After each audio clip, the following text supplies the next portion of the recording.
Bienvenidos todos a nuestro encuentro de esta noche del Ministerio Adventista de las Posibilidades. En la verdad que no solo este ministerio, ¿no? Es un ministerio integrado. Acá nos acompaña también Rosario Alfaro, que es la directora del Ministerio Infantil para todo el Uruguay, que nos acompaña.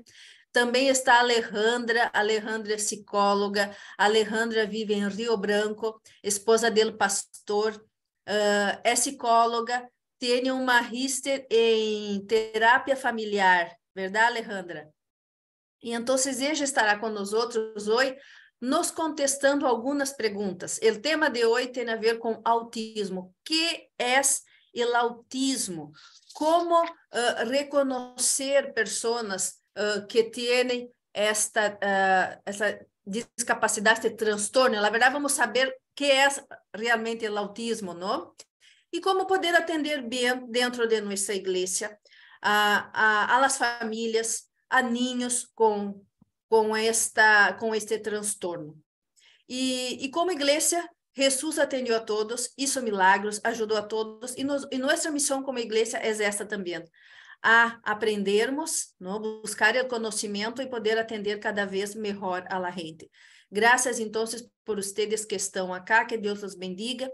E agora, para iniciarmos nossa charla, nossa conversação sobre este tema, vou pedir a Rosário que vá nos fazer uma oração para começar. Gracias, Dagui. Vamos a orar. Querido amante y Padre Celestial, te damos gracias, Señor, por las bendiciones que recibimos de ti continuamente. Gracias porque tú te preocupas por nosotros, Señor. Y gracias también por este lindo ministerio, el Ministerio de las Posibilidades. Señor, que en tu bendición sea alcanzada para todas las personas, especialmente por aquellas que necesitan más todavía de tu mano de amor, Señor. Ayúdanos a ser sensibles a las necesidades de toda la gente que nos rodea.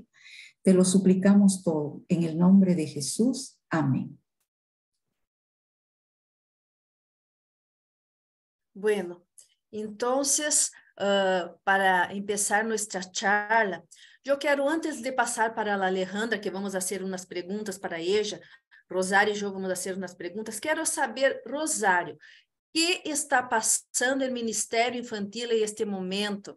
E por que é importante que os maestros do Ministério Infantil, a gente que trabalha com este ministério, também conozcam um pouco deste tema que vamos falar hoje? Uy, lo que está pasando es algo interesante y muy importante en nuestro ministerio. La iglesia se preocupa también tanto por las personas, ¿verdad? Y ha creado, imagínate, estamos ahora con un curso, el curso de liderazgo, y en esta oportunidad está hablando sobre inclusión.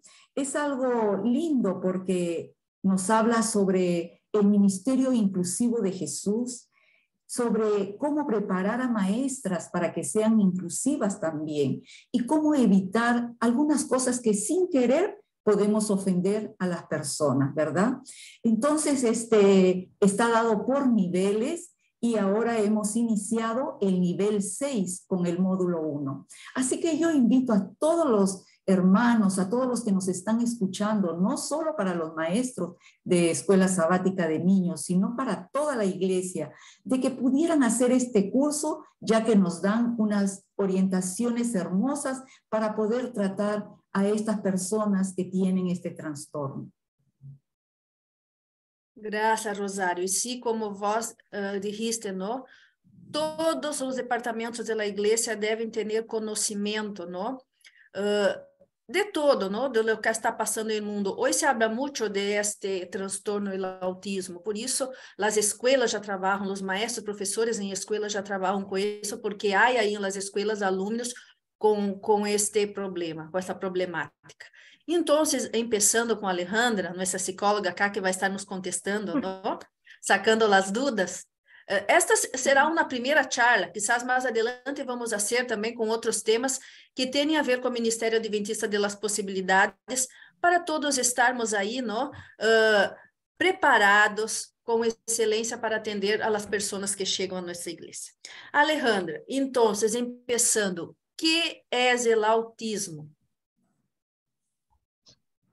Es una muy buena pregunta, ¿no?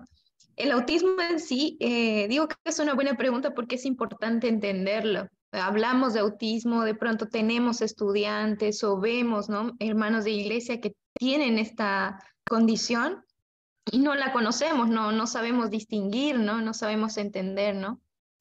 Entonces, el tema del autismo tiene que ver con un trastorno a nivel del desarrollo cerebral.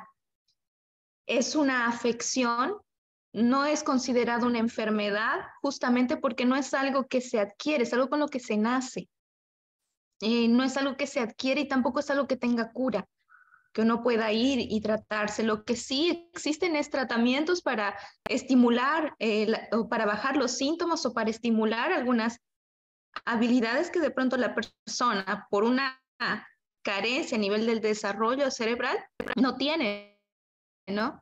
Se caracteriza por un montón de cualidades, vamos a decir, o características a nivel de la interacción social, a nivel de la comunicación, a nivel del desarrollo sensorial, ¿no? Del comportamiento también, ¿no? Que eso vamos a ir hablando más adelante. Pero en sí, en palabras sencillas, el autismo es eso, ¿no? Un trastorno que se da a nivel del desarrollo cerebral.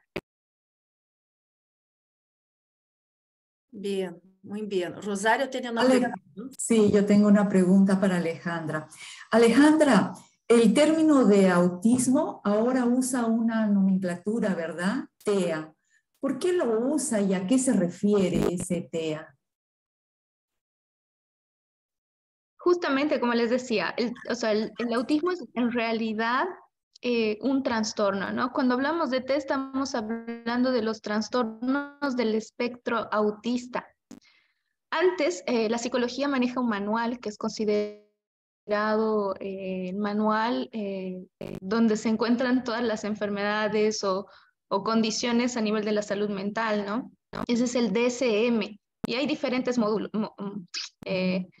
voy a decir así, niveles, ¿no? El DSM-4, el DSM-5, el DSM-6, ¿no? Que tienen que ver con, que son básicamente es como el manual del psicólogo, del psiquiatra, ¿no? Que nos basamos en eso para sacar diagnósticos. Antiguamente habían cierto tipo de enfermedades que estaban caracterizadas de manera independiente, ¿no? Por ejemplo, uno de ellos era el síndrome de Asperger. Se lo consideraba por fuera del autismo, estaba el trastorno desintegrativo infantil, ¿no? Que eran considerados muy por fuera del espectro autista. Y se denomina actualmente, es como que se han agarrado estas distintas enfermedades, perdón, condiciones, se han agarrado estas distintas condiciones y se las ha agrupado. Por eso se les llama trastornos del espectro autista, porque muchas de ellas comparten ciertas características, sobre todo a nivel de la comunicación, a nivel del lenguaje, ¿no?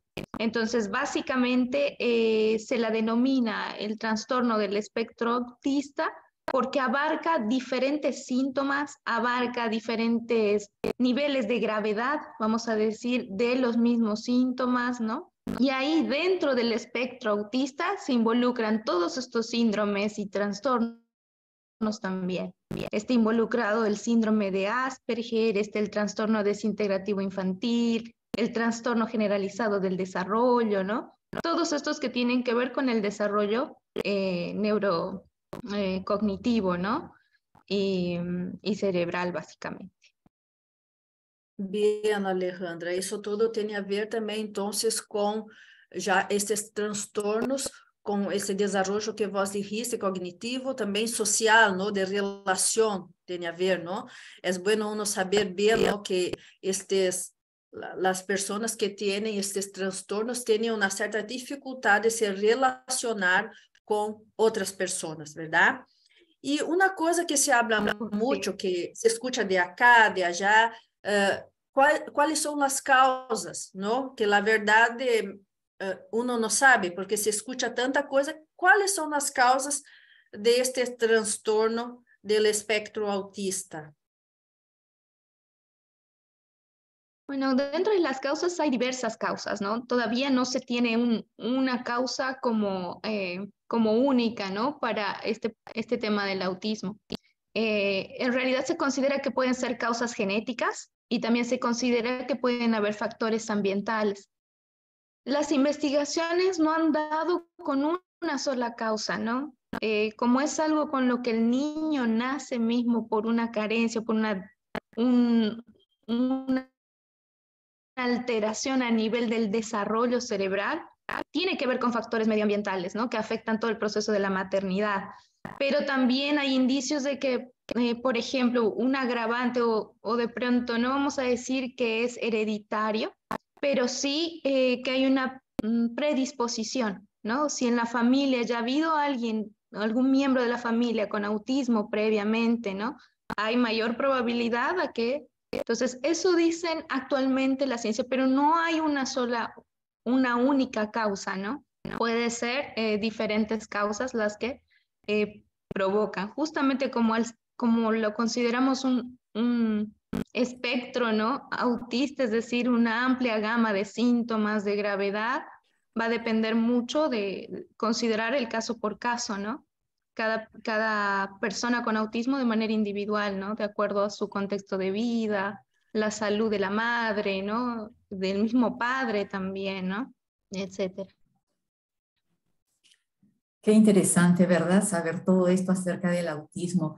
Y también, Alejandra, nos gustaría saber cuáles son los síntomas o manifestaciones que tienen estas personas que padecen con autismo. Mira, hay diferentes causas, Charito y Dagmar. Hay distintas causas perdón, hay distintos síntomas. Dagmar lo mencionaba hace un momento. Uno de los síntomas básicos es este tema de la interacción social, ¿no? Cuando los niños están en su primera etapa, en su primera infancia, ¿no? Ellos tienden a hacer contacto social, tienden a vincularse con el otro. El primer gran otro son los padres, ¿no? La madre, desde el momento de la lactancia, ¿no? Entonces estos niños empiezan a tener dificultades a nivel de la interacción social. Por ejemplo, un niño que no logra hacer contacto visual con la mamá a la hora de la lactancia, ¿no? Uno dice, a tan corta edad, pues sí, porque uno de los síntomas básicos de este tipo de trastorno es ese, ¿no? Vamos a decir, la diferencia que tienen ellos en la interacción social, la manera en la que ellos interactúan con el medio, ¿no? Otra cosa como síntoma muy fuerte que ellos tienen es a nivel del lenguaje. De hecho, la mayoría de los diagnósticos se dan a raíz de las alteraciones que ellos presentan a nivel del lenguaje.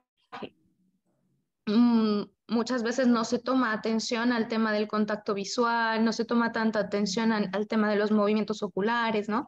Pero sí al tema de la verbalización, el lenguaje. Muchos presentan lenguaje, algún tipo de atraso a nivel del lenguaje, ¿no? En la escuela o generalmente se los diagnostica antes, pero muchas veces, dependiendo del tipo de autismo que tenga el niño, puede desarrollarse de manera normal y cuando entra a la escuela empieza a tener un retroceso a nivel del habla, ¿no? Ya no habla las palabras que solía mencionar, ¿no? Entonces empieza a presentar un retroceso a nivel del lenguaje. Pero su lenguaje tiende a ser muy limitado, muy repetitivo también, ¿no? Entonces, muchos de los niños, por decir un ejemplo, ¿no? Cuando son bebés, ni siquiera llegan a los gorgojeos, ¿no? Que son habituales de los bebés, no llegan a hacer ese juego con la mamá, que la mamá hace sonidos con la boca y el niño repite los sonidos, por ejemplo. No llegan a tener ese tipo de... los primeros pasos en el desarrollo del lenguaje, digamos, ¿no? No logran hacer eso. Otro síntoma también es el tema del vocabulario, un vocabulario muy reducido, ¿no? A nivel del lenguaje. También a nivel del comportamiento se pueden ver síntomas, ¿no? Cuando el niño tiene movimientos repetitivos, el que se ve de pronto con mayor frecuencia es el aleteo, ¿no? El que se conoce como aleteo, donde los niños tienden a mecer mucho las manos, ¿no? Después, en diferentes, dependiendo obviamente el tipo de autismo, los niños tienen dificultades a nivel del juego porque no interactúan, no logran hacer imitaciones. Cuando un niño agarra una pelota y, por ejemplo, tiene esa capacidad de hacer de que la pelota se convierta en manzana, digamos, en el juego, ¿no? Y comparte. le da de comer a la mamá, agarra una cuchara, ¿no? Le pasa la boca a la madre. Son cosas de interacción que el niño con autismo tiene dificultades, ¿no? O más bien limitaciones en eso, porque en realidad noción a que el niño se encuentra ensimismado, ¿no? En uno mismo, en él mismo. Entonces tiene esa dificultad de interacción, ¿no? Y también de creatividad, como les decía, esto de poder imaginar que una pelota puede ser manzana y esa misma manzana después puede pasar a ser una naranja, ¿no? Y luego otra vez una pelota, ¿no? Este tipo de juegos que los niños tienen, ¿no? Entonces los niños con autismo no tienen esa flexibilidad ni tampoco esa habilidad de adaptarse, ¿no? A los diferentes cambios que se dan en los juegos, principalmente cuando uno es pequeño, ¿no? En la primera infancia. Eso como síntomas básicos, ¿no? Pero sobre todo el tema del lenguaje, los padres tienden a tomar más atención al tema de la comunicación que el niño tiene con ellos mismos y con los otros, ¿no? Bien. E Alejandra, e com que edad, com que edad el diagnóstico puede ser hecho, ¿no? Por aí, quando que os papás devem começar a se preocupar e a buscar uma ajuda médica, não, para saber o que está passando com seu filho, se vê algo diferente, não? E normalmente também com que idade que os médicos estão diagnosticando em ninhos este transtorno. Por lo general, se espera hasta los 2 años para poder realmente verificar que podría ser un trastorno, ¿no? Del espectro autista.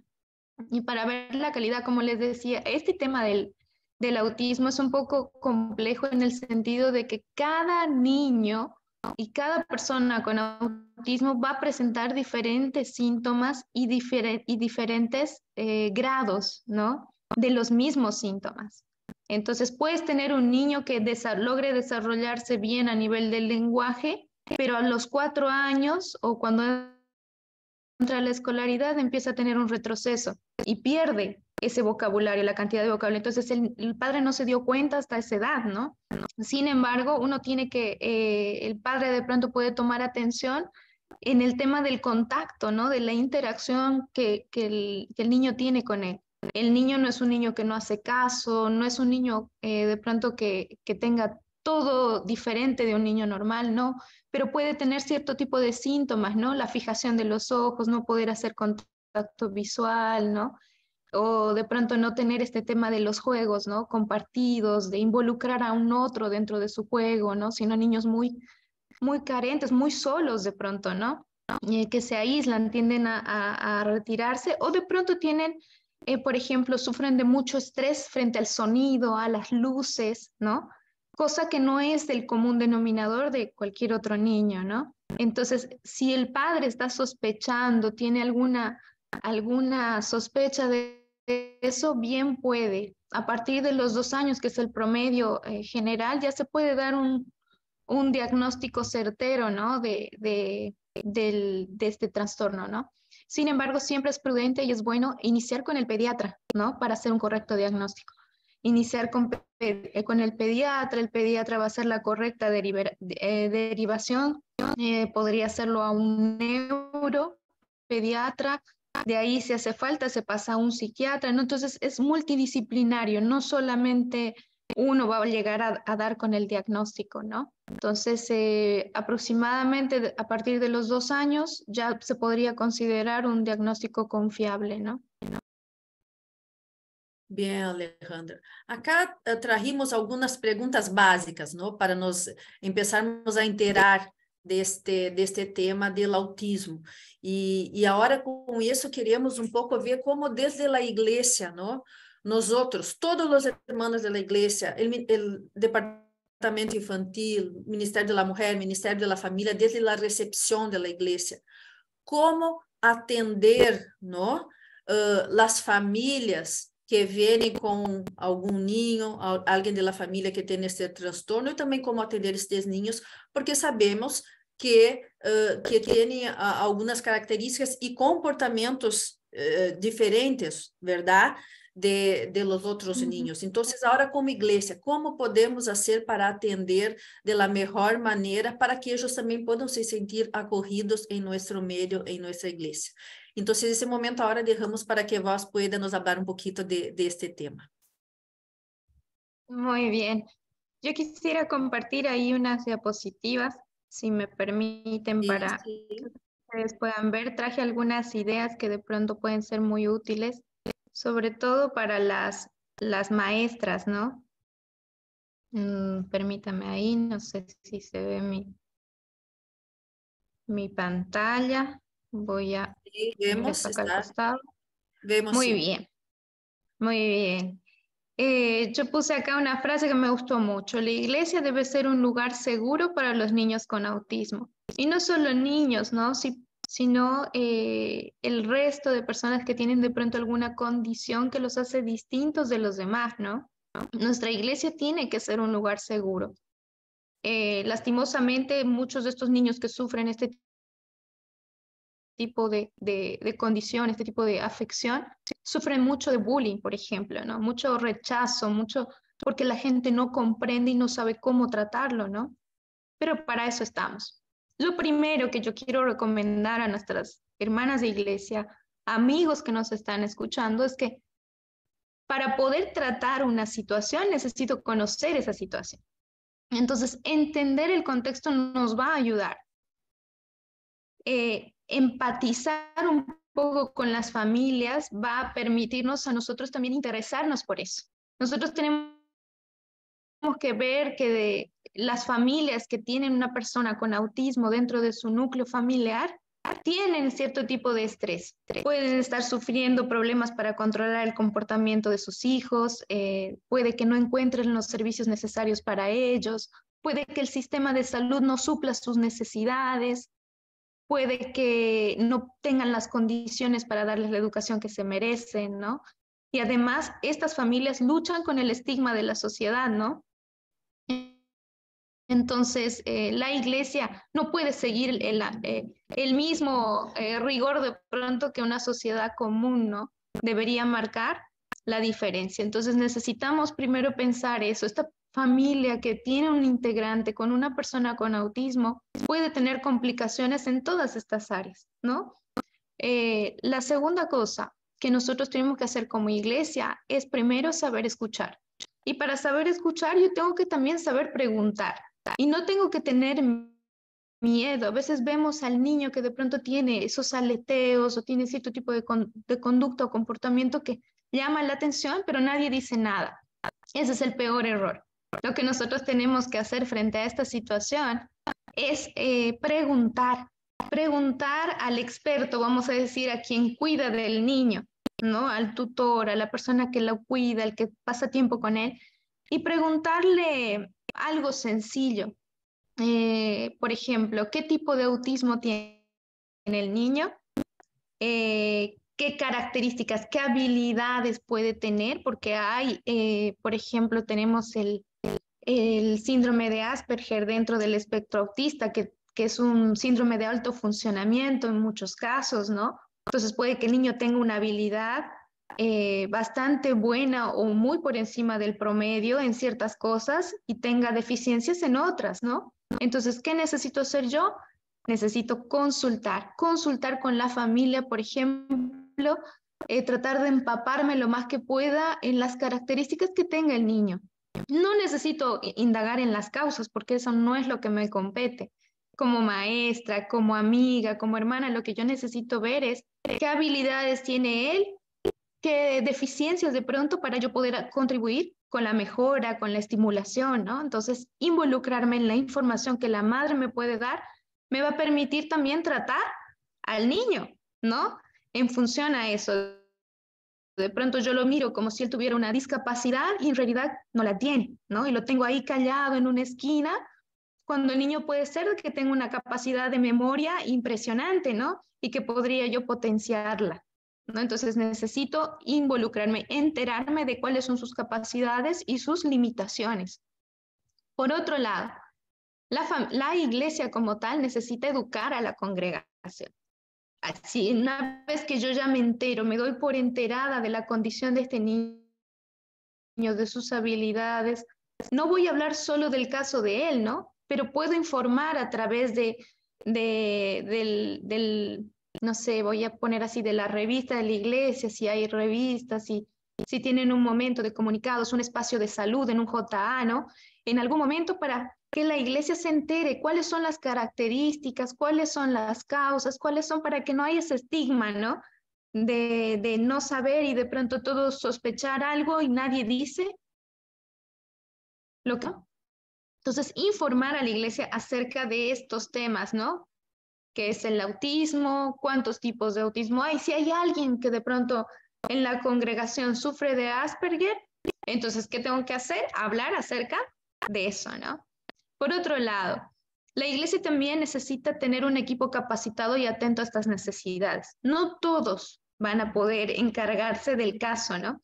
Por ejemplo, están las maestras de niños que hay que capacitarlas en el tema, porque un niño con autismo no va a aprender necesariamente de la misma forma que aprenden los otros niños. Y nuestro objetivo como maestras, ¿cuál es? Que el niño aprenda. No solo que se sienta escuchar, sino que el niño pueda aprender. También es importante, por ejemplo, las diaconisas y los diáconos.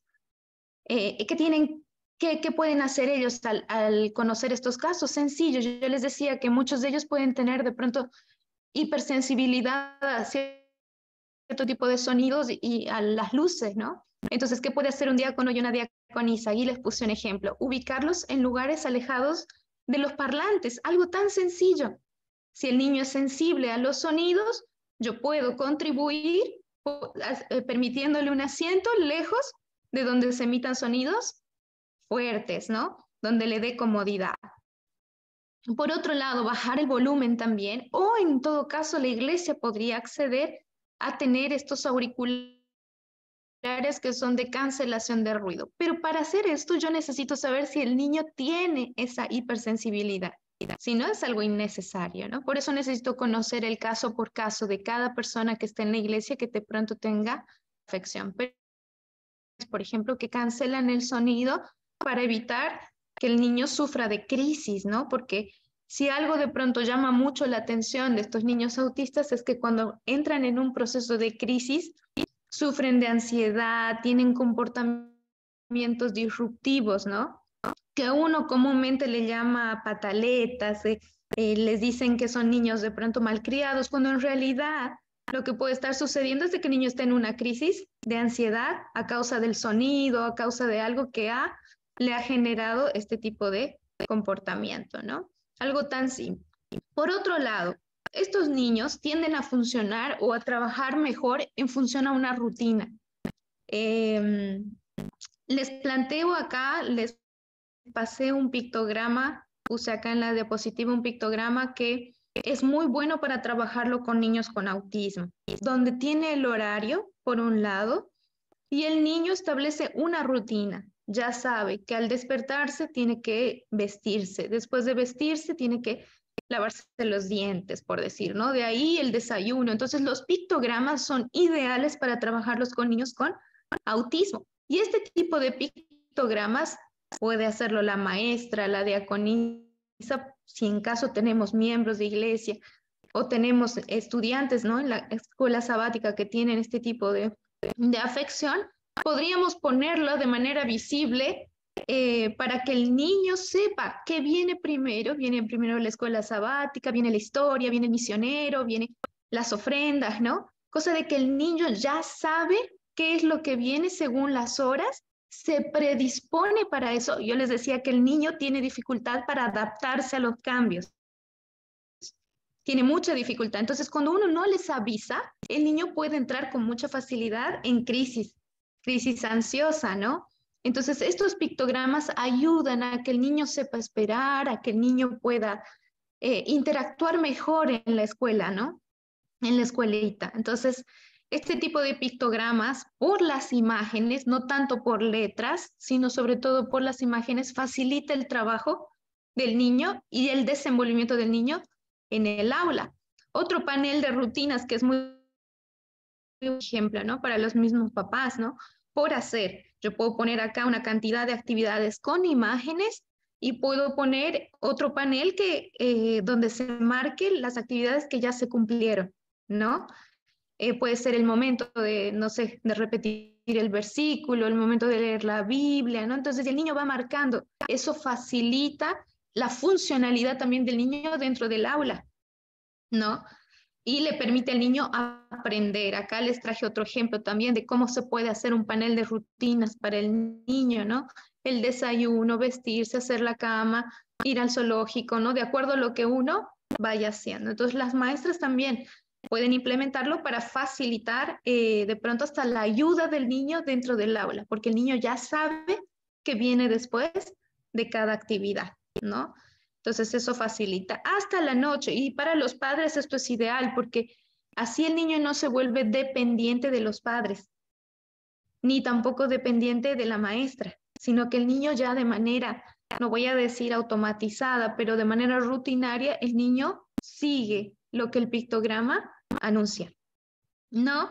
Entonces, algo importante es el tema de las imágenes, al contar la historia de la misma manera, ¿no? Poder utilizar más imágenes que solo palabras. El niño de pronto no va a captar de la misma manera el solo discurso o las letras que poder verlo, ¿no? Que poder verlo. De esa manera para el niño va a ser más significativo.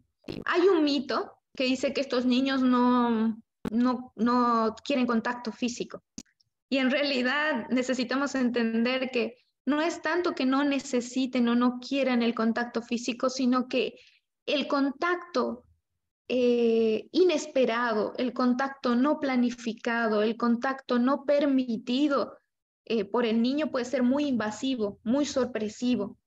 Como ellos tienen dificultad para interactuar, no es lo mismo que alguien le pregunte, por ejemplo, si quiere abrazos, a que alguien venga y como somos muy amorosos a veces en la iglesia, abrazamos de golpe al niño y el niño de pronto presenta rechazo frente a eso, porque fue algo muy abrupto, fue algo que él no esperaba, ¿no? Entonces eso puede generar una respuesta defensiva.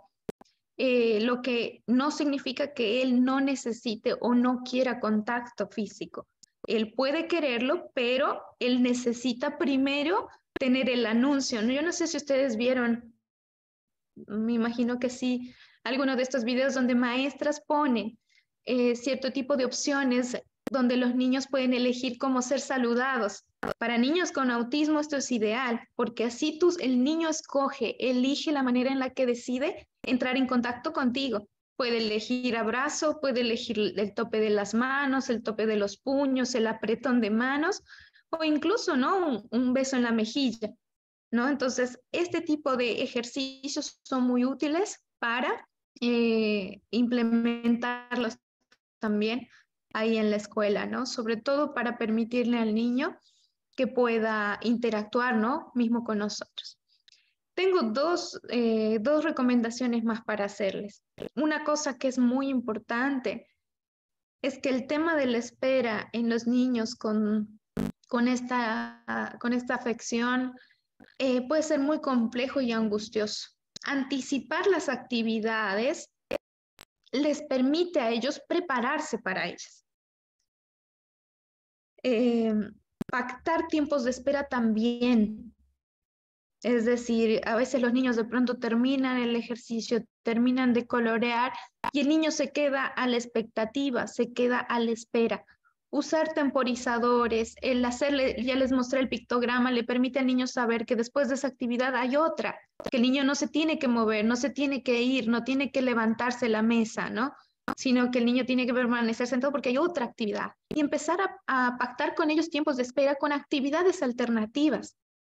Hay que entender que de pronto las conductas que los niños puedan tener disruptivas, de pronto de empezar a andar alrededor del aula cuando uno no quiere, ¿no? Cuando uno quisiera que el niño esté sentado, puede deberse a un error mío, porque el niño no sabe que hay otra actividad después de la que acaba de terminar.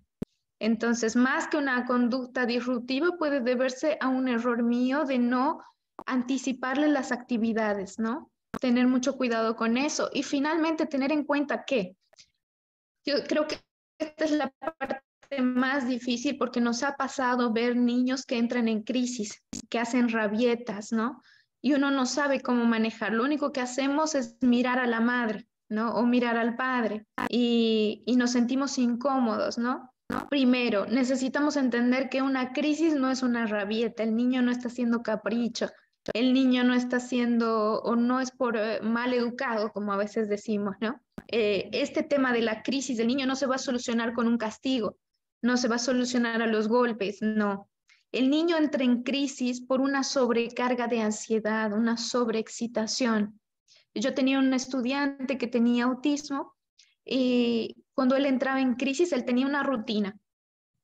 Él tenía que llevar su cuaderno de escuela, estaba en tercero de primaria.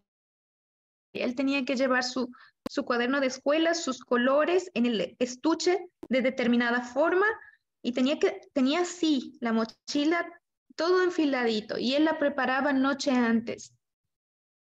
Si se olvidaba algo, el niño entraba en crisis. Entonces, de pronto, la mamá se olvidó ponerle el estuche de colores en la mochila y el niño no la encontraba. Él solía salir del aula y empezar a correr a los gritos, ¿no? Él gritaba, todo el pasillo empezaba, iba y venía a los gritos. No es una rabieta, no es un tema de mala conducta. El niño entra en una sobrecarga de ansiedad y una sobreexcitación que lo lleva a tener este tipo de conductas, que uno a veces quiere arreglarlas a los gritos, quiere arreglarlas de pronto mirando a los padres, pero los padres no pueden hacer nada frente a esta situación. Lo que nosotros necesitamos hacer es primero trabajar para prevenir que estas cosas se produzcan. Por esa razón es importante conocer el caso por caso, empatizar un poco con los padres, ¿no? Aconsejar a los padres, prevenir esta situación. ¿Qué cosas le provocan crisis al niño? Porque los padres ya lo conocen, ya saben, ¿no? Entonces, y ayudar a los padres a que puedan prevenir. También es importante entender que después de que se da una crisis, el niño termina con una sensación de malestar, de tristeza, agotamiento, ¿no? Generalmente cuando se da esta crisis, algún hermano de iglesia a veces quiere levantar al niño, ayudar al niño, ¿no? Pero lo que necesitamos entender de que de pronto en una crisis el contacto físico abrupto puede generar mayor rechazo y una crisis de ansiedad más grande. Entonces es importante que al niño con cierto tipo de distanciamiento también nosotros podamos dirigirlo a otra actividad.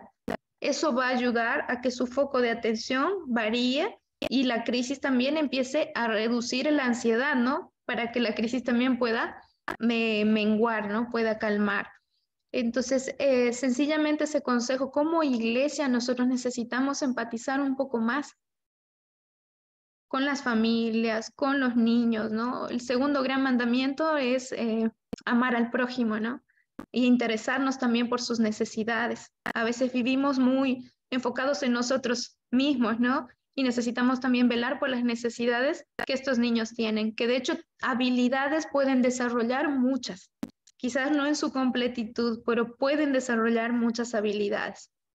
Si me da el tiempo y ustedes me permiten, yo quiero mostrar, tengo un videito de un hermano de iglesia acá que ya está ancianito, pero él tiene el síndrome de Asperger y él se ha aprendido el Salmo 91 de memoria, tiene como esa facilidad de aprenderse los textos bíblicos de memoria, tiene la facilidad de aprenderse los himnos también, mismo a esa edad, ¿no? A ver, déjenme ver si es posible, Dagmar, no sé si nos da el tiempo para eso.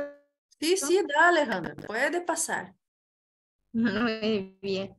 Ahí voy a compartir con ustedes un pedacito de la experiencia que tenemos con él.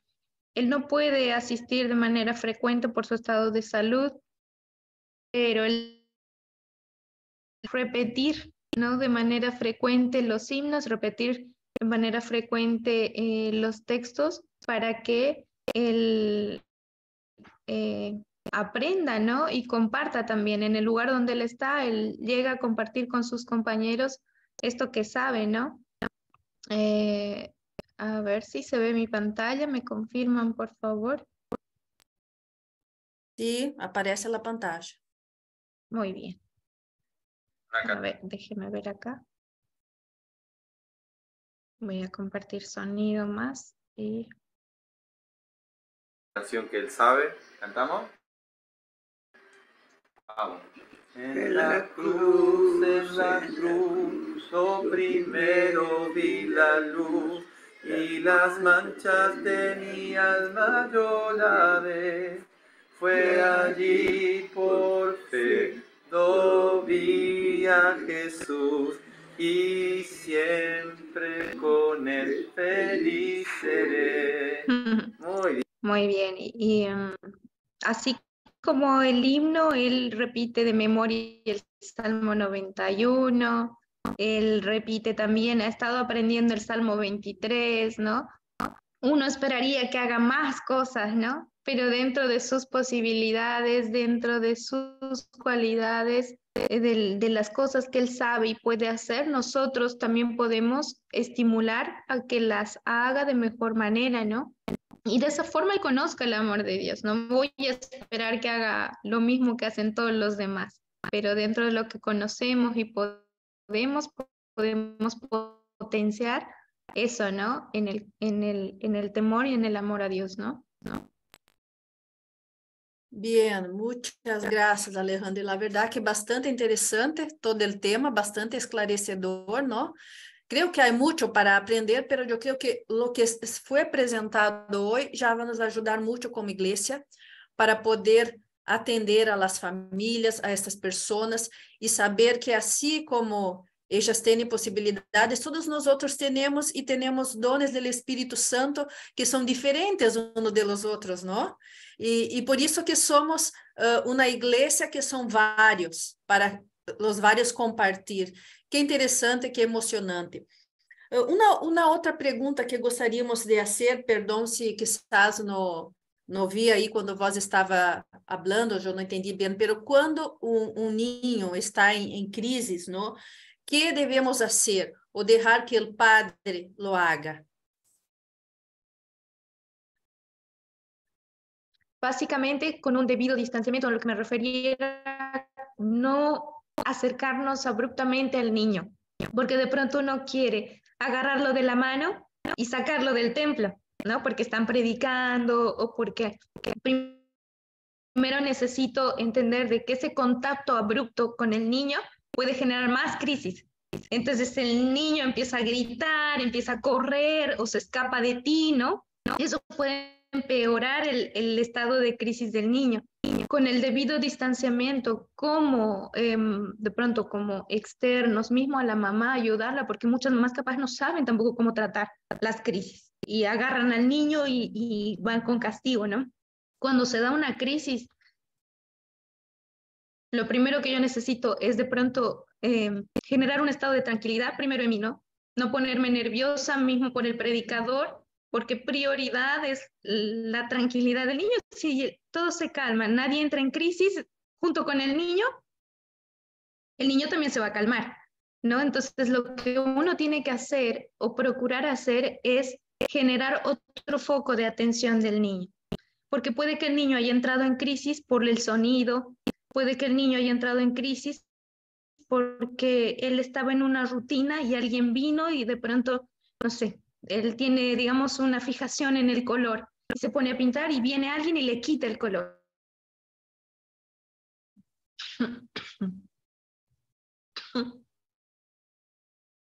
Hola, parece que se cortou. Rosário, ¿me escucha, Rosário? Sí, de Alejandra parece que se cortó un poquito, ¿no? Pero Sí, bueno, yo creo que interesante, ¿verdad, Agui? Es un tema sí. muy lindo y por lo que tenemos que estar aprendiendo y felicitaciones, ¿verdad? Para ti, Dagui, por esta linda oportunidad de aprender más acerca de este trastorno, porque va a ayudar sobre todo en el bienestar de familias con personas que sufren este trastorno, ¿verdad? Muy bonito, Alejandra, excelente, me encantó escuchar todo lo que tú nos has dicho, porque yo ahora aprendí, por ejemplo, en caso de niños que que vamos a tener en la iglesia, no actuar de esa forma.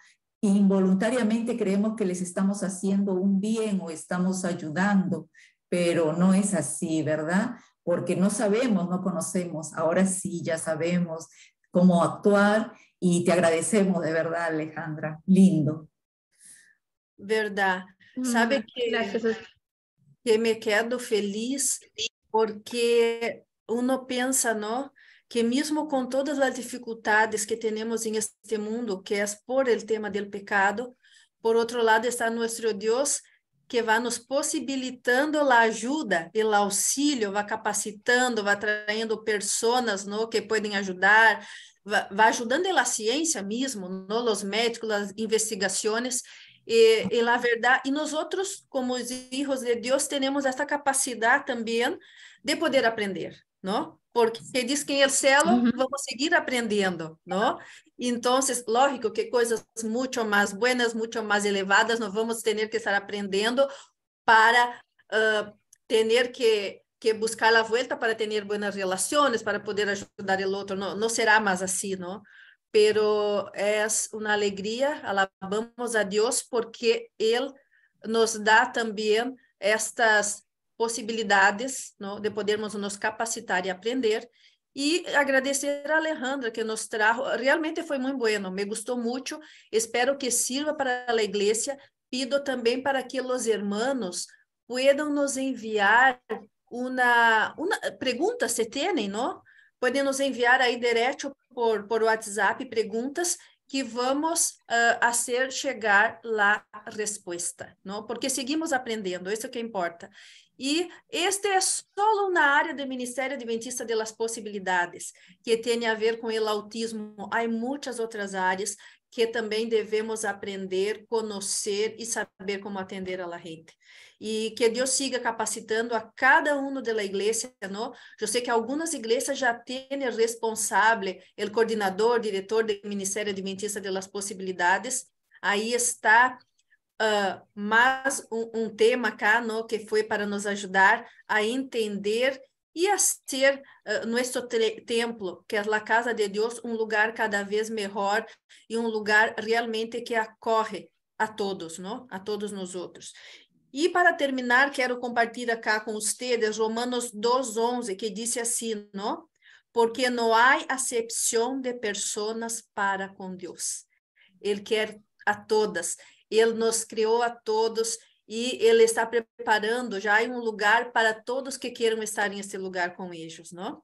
Queremos agradecer a Rosário, que participou aqui com nós outros, as diretoras do Ministério del Niño, as coordenadoras em las iglesias, não? Do Ministério Infantil, Ministério Infantil porque niño e adolescente, Ministério da Mulher, Recepção, porque todos nossos departamentos fazem parte desse ministério. E temos que estar capacitados para ser nosso melhor. Então, como a Alejandra já falou bastante e boas coisas para nós, vou pedir que já também termine com uma oração. Pode ser, Alejandra? Sí, sí, vamos a orar. Bendito Dios y Padre, gracias que tú nos permites reunirnos para poder aprender, para poder compartir también, Señor, un mensaje que tiene el propósito, Señor, de involucrar, de ayudar a nuestros hermanos que sufren, Señor, con esta afección. Pedimos tu ayuda, sabiduría, que cada uno de nosotros podamos amarlos, respetarlos, Señor, y también acogerlos en tu casa como solamente tú, Señor, demandas de nosotros. Pedimos tu dirección y sabiduría, no porque merecemos, Señor, sino en el precioso nombre de Cristo Jesús. Amén. Amén. Muchísimas gracias. Em um próximo momento, quizás vamos estar nos encontrando de novo com um novo tema deste ministério, lindo ministério. Que Deus bendiga a todos ustedes. Tchau, tchau. Gracias. Chao.